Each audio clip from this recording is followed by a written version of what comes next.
Hello, and welcome back to Baby Elias's stories. We now return to Do Androids Dream of Electric Sheep by Philip K. Dick. Chapter 2.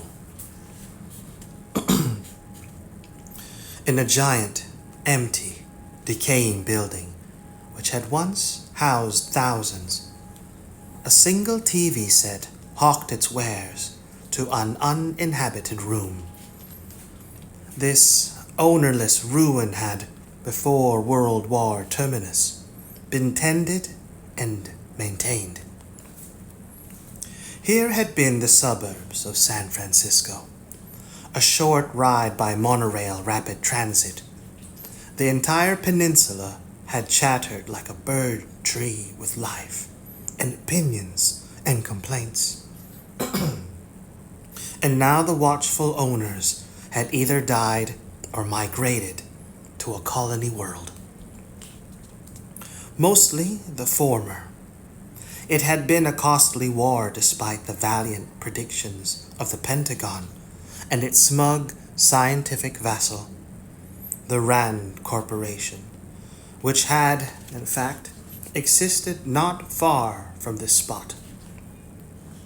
Like the apartment owners, the corporation had departed, evidently for good. No one missed it. In addition, no one today remembered why the war had come about, or who, if anyone, had won. The dust which had contaminated most of the planet's surface had originated in no country, and no one, even the wartime enemy, had planned on it. First, strangely, the owls had died. At the time, it had seemed almost funny. The fat, fluffy white birds lying here and there, in yards and on streets, coming out no earlier than twilight, as they had while alive. The owls escaped notice. Medieval plagues had manifested themselves in a similar way, in the form of many dead rats. This plague, however, had descended from above. After the owls, of course, the other birds followed, but by then the mystery had been grasped and understood. A meager colonization program had been underway before the war, but now that the sun had ceased to shine on Earth, the colonization entered an entirely new phase. In connection with this, a weapon of war, the synthetic freedom fighter, had been modified, able to function on an alien world, the humanoid robot. Strictly speaking, the organic android had become the mobile donkey engine of the colonization program. Under UN law, each immigrant automatically received possession of an android subtype of his choice, and by 2019, the variety of subtypes passed all understanding in the manner of American automobiles of the 1960s. That had been the ultimate incentive of emigration. The android servant as carrot, the radioactive fallout as stick. The UN had made it easy to emigrate. Difficult, if not impossible, to stay. Loitering on Earth potentially meant finding oneself abruptly classed as biologically unacceptable, a menace to the pristine heredity of the race. Once pegged as a special, a citizen, even if accepting sterilization, dropped out of history. He ceased, in fact, to be part of mankind, and yet persons here and there declined to migrate, that, even to those involved, constituted a perplexing irrationality. Logically, every regular should have emigrated already. Perhaps deformed as it was, Earth remained familiar, to be clung to. Or possibly the non-emigrant imagined that the tent of dust would deplete itself finally. In any case, thousands of individuals remained, most of them constellated in urban areas where they could physically see one another, take heart at their mutual presence. Those appeared to be the relatively sane ones, and, in dubious addition to them, occasional peculiar entities remained in the virtually abandoned suburbs. John Isidore, being yammered at by the television set in his living room as he shaved in the bathroom, was one of these. He simply had wandered to this spot in the early days following the war. In those evil times, no one had known, really, what they were doing. Populations detached by the war had roamed, squatted temporarily, at first one region and then another. Back then, the fallout had been sporadic and highly variable. Some states had been nearly free of it. Others became saturated. The displaced populations moved as the dust moved. The peninsula south of San Francisco had been at first dust-free, and a great body of persons had responded by taking up residence there. When the dust arrived, some had died and the rest had departed. J.R. Isidore remained. The TV set shouted, "Duplicates, the halcyon days of the pre-Civil War Southern states. Either as body servants or tireless field hands, the custom-tailored humanoid robot designed specifically for your unique needs, for you and you alone, given to you on your arrival absolutely free, equipped fully, as specified by you before your departure from Earth. This loyal, trouble-free companion in the greatest, boldest adventure contrived by man in modern history will provide." It continued on and on. "I wonder if I'm late for work," Isidore wondered as he scrapped. He did not own a working clock. Generally, he depended on the TV for time signals. But today was Interspace Horizons Day, evidently. Anyhow, the TV claimed this to be the 5th or 6th anniversary of the founding of New America, the chief U.S. settlement on Mars. And his TV set, being partly broken, picked up only the channel which had been nationalized during the war and still remained so. The government in Washington, with its colonization program, constituted the sole sponsor, which Isidore found himself forced to listen to. "Let's hear from Mrs. Maggie Klugman," the TV announcer suggested to John Isidore, who wanted only to know the time. "A recent immigrant to Mars, Mrs. Klugman, in an interview taped live in New York, had this to say. Mrs. Klugman, how would you contrast your life back on contaminated Earth with your new life here in a world rich with every imaginable possibility?" A pause.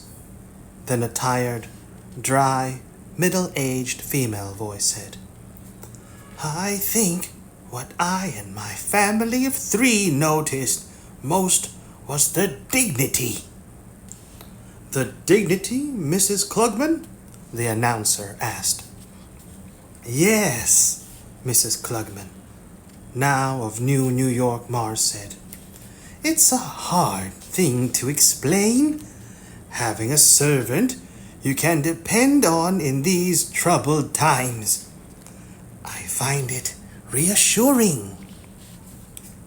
"Back on Earth, Mrs. Klugman, in the old days, did you also worry about finding yourself classified as a special Oh, my husband and myself worried ourselves nearly to death.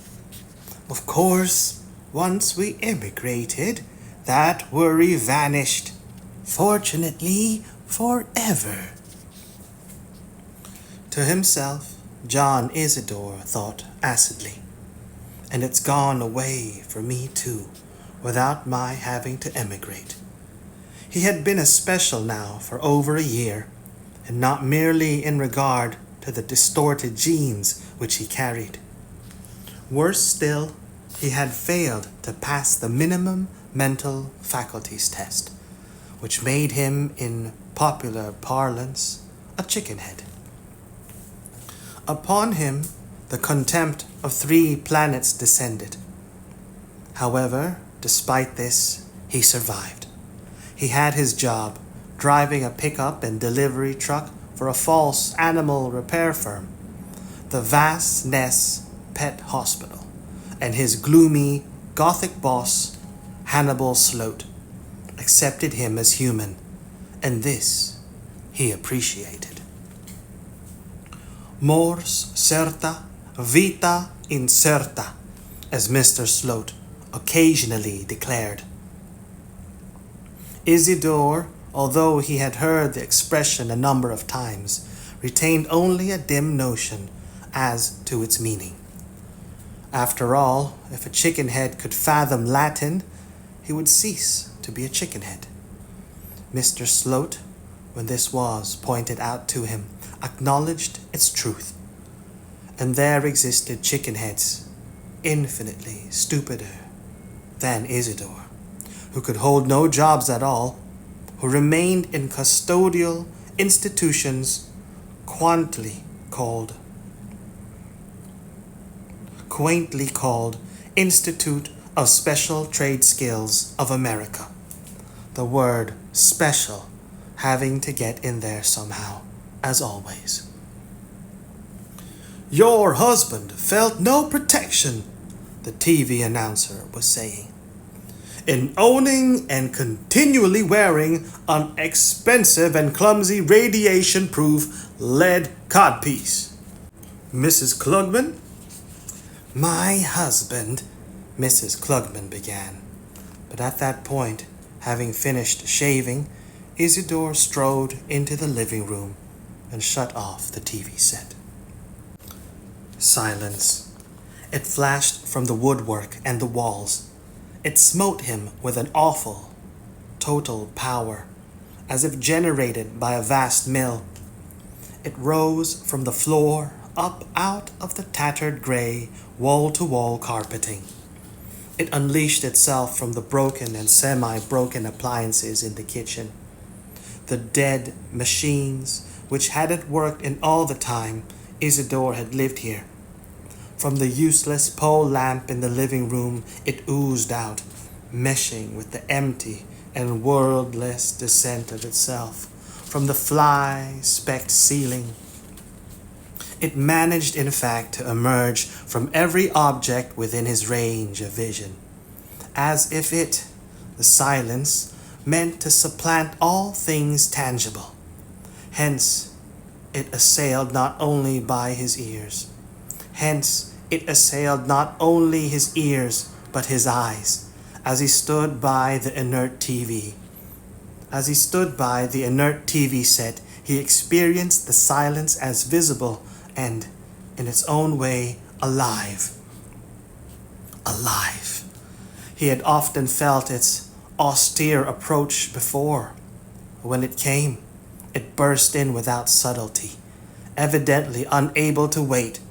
The silence of the world could not rein back its greed, not any longer, not when it had virtually won. He wondered then if the others who had remained on earth experienced the void this way, or was it peculiar to his peculiar biological identity, a freak generated by his inept sensory apparatus? Interesting question, Isidore thought. But whom could he compare notes with? He lived alone in this deteriorating, blind building of 1,000 uninhabited apartments, which, like all its counterparts, fell day by day into greater entropic ruin.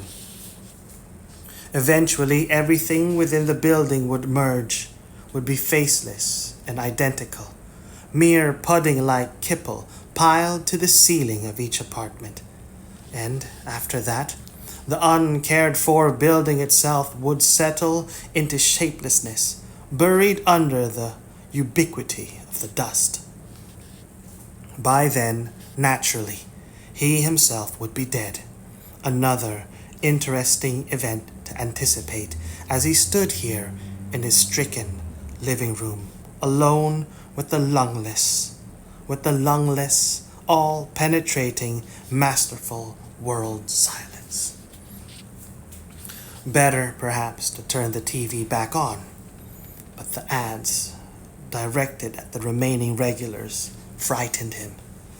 They informed him in a countless procession of ways that he, a special, wasn't wanted. He had no use, could not, even if he wanted to, emigrate. So why listen to that, he asked himself irritably. Fork them and their colonization. I hope a war gets started there after all. It theoretically could. And they wind up like Earth. And everybody who immigrated turns out to be special. Okay, he thought, I'm off to work. He reached for the doorknob that opened the way out into the unlit hall, then shrank back as he glimpsed the vacuity of the rest of the building. It lay in wait for him out there, the force which he had felt busily penetrating his specific apartment. God, he thought, and re-shut the door. He was not ready for the trip up those clanging stairs to the empty roof where he had no animal. The echo of himself ascending, the echo of nothing. Time to grasp the handles, he said to himself, and crossed the living room to the black empathy box, when he turned it on, the usual faint smell of negative ions surged from the power supply. He breathed in eagerly, already buoyed up. Then the cathode ray tube glowed like an imitation, feeble TV image. A collage formed, made of apparently random colors, trails and configurations which, until the handles were grasped, amounted to nothing. So, taking a deep breath to steady himself, he grasped the twin handles. The visual image congealed. He saw at once a famous landscape, the old, brown, barren ascent, with tufts of dried-out bone-like weeds, poking slantedly into a dim and sunless sky. One single figure, more or less human in form, toiled its way up the hillside, an elderly man wearing a dull, featureless robe, covering as meager as if it had been snatched from the hostile emptiness of the sky. The man, Wilbur Mercer, plodded ahead, and as he clutched the handles, John Isidore gradually experienced a waning of the living room in which he stood. The dilapidated furniture and walls ebbed out, and he ceased to experience them at all. He found himself instead, as always before, entering into the landscape of drab hill, drab sky. And at the same time, he no longer witnessed the climb of the elderly man. His own feet now scraped, sought purchase among the familiar loose stones. He felt the same old painful, irregular roughness beneath his feet, and once again smelled the acrid haze of the sky. Not Earth's sky, but that of some place alien, distant, and yet, by means of the empathy box, instantly available. He had crossed over in the usual perplexing fashion, physical merging, accompanied by mental and spiritual identification, with Wilbur Mercer had reoccurred. As it did for everyone who at this moment clutched the handles, either here on Earth or on one of the colony planets. He experienced them. The others incorporated the babble of their thoughts, heard in his own brain the noise of their many individual existences. They, and he, cared about one thing. This fusion of their mentalities oriented their attention on the hill, the climb, the need to ascend. Step by step it evolved, so slowly as to be nearly imperceptible. But it was there. Higher, he thought, as stones rattled downward under his feet.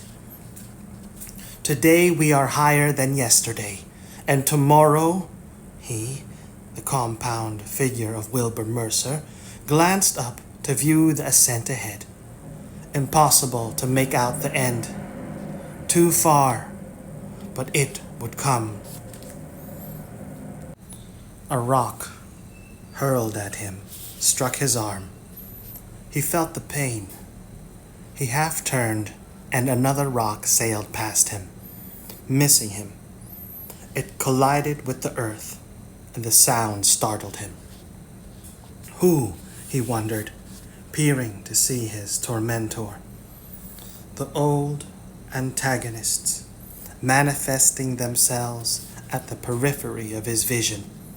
It, or they, had followed him all the way up the hill, and they would remain until at the top.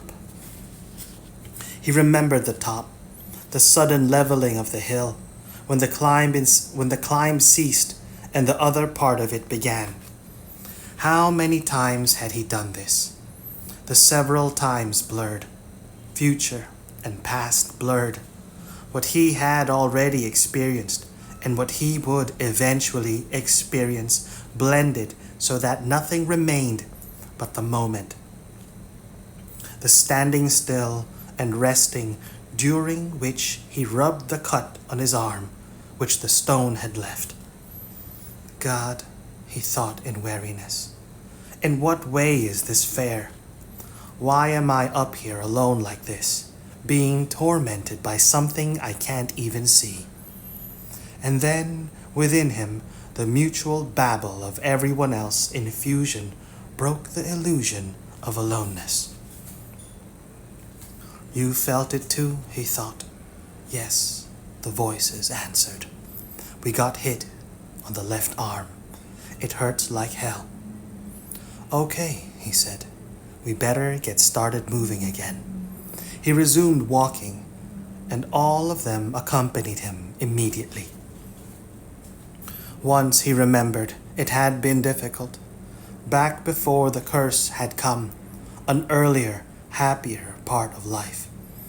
They, his foster parents Frank and Cora Mercer, had found him floating on an inflated rubber air rescue raft off the coast of New England, or had it been Mexico, near the port of Tampico. He did not now remember the circumstances.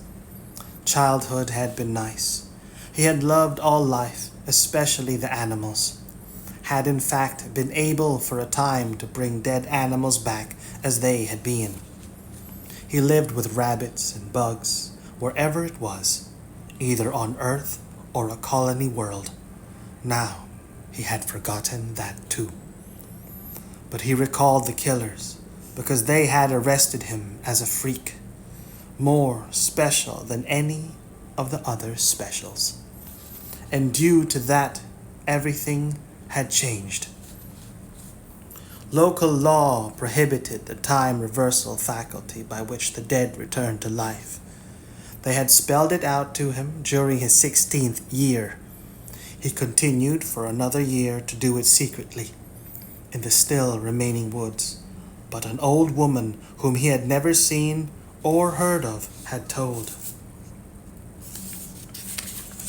Without his parents' consent, they, the killers, had bombarded the unique nodule which had formed in his brain, had attacked it with radioactive cobalt, and this had plunged him into a different world, one whose existence he had never suspected. It had been a pit of corpses and dead bones, and he had struggled for years to get up from it.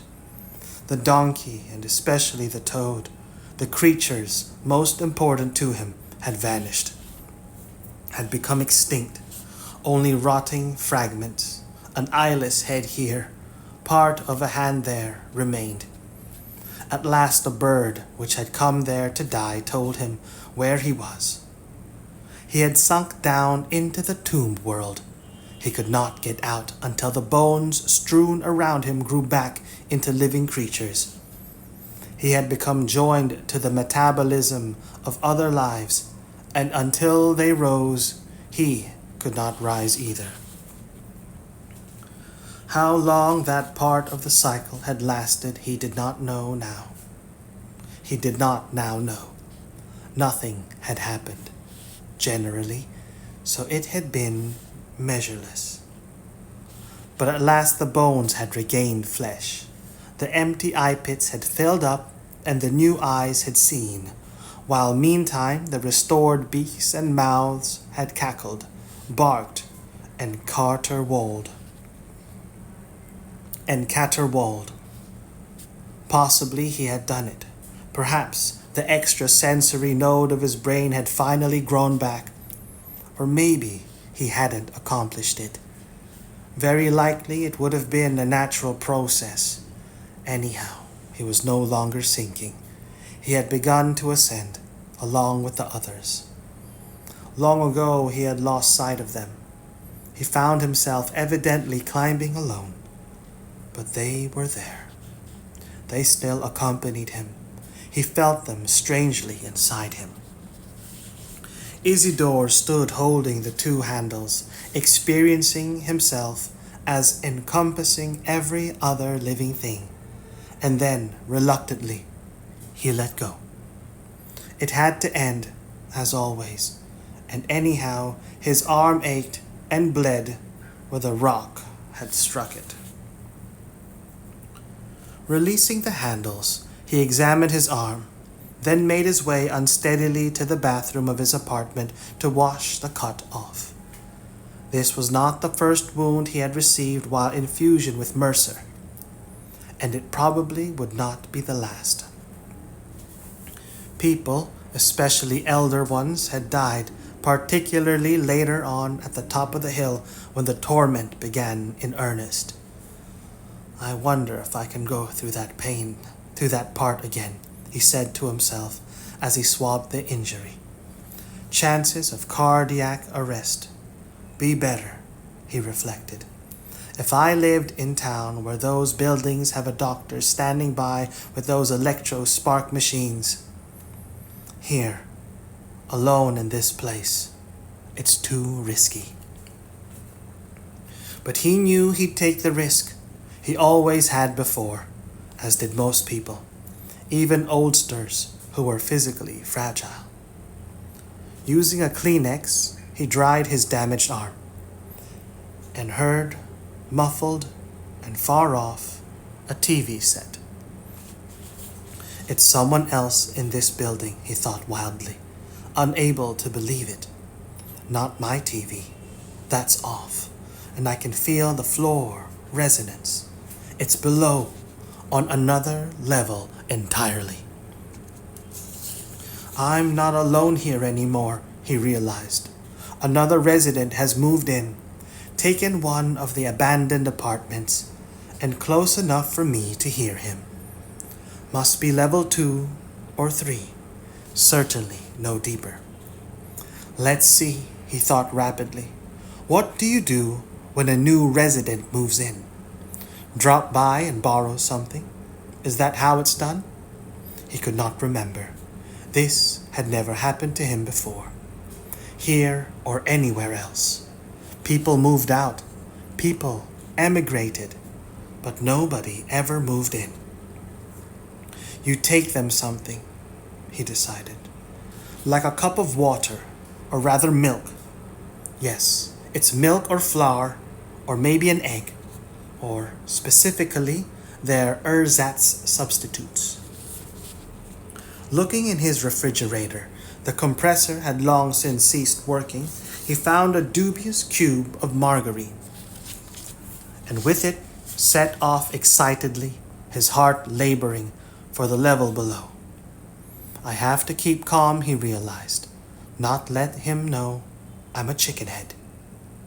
If he finds out I'm a chickenhead, he won't talk to me. That's always the way it is, for some reason. I wonder why. He hurried down the hall.